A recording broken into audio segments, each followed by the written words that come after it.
High, good morning everyone. আগের ব্লগে তোমরা দেখেইছিলে আমরা তারাপীঠ গেছিলাম। এরপর সন্ধ্যায় রেডি হয়ে চলে গেলাম মন্দিরের দিকে যজ্ঞের জন্য। এই যে ঠাকুর মশাই কাঠ নিয়ে যাচ্ছেন, তো ওনার পেছন পেছনই আমরা যাচ্ছি মন্দিরে। আগে জানো তো নিচে যজ্ঞ হতো, মানে আগের বছরই আমরা নিচেই যজ্ঞ করেছিলাম, কিন্তু এখন দেখি উপরে এই যে বড় দালান এখানে। এদিকে আমরা গিয়ে দেখি সবাই চলে এসেছে, আমরাই সবার শেষে।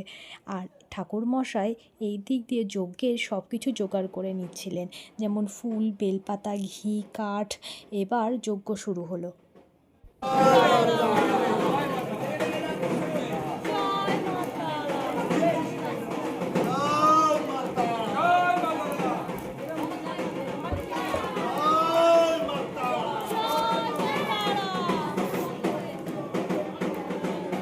এরপর যজ্ঞ শেষ হলে নিচে এসে দেখি মায়ের ভোগ দিচ্ছে।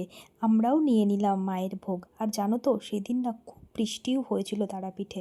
আর মায়ের ভোগে ছিল লুচি, আলুর তরকারি আর বোঁদে।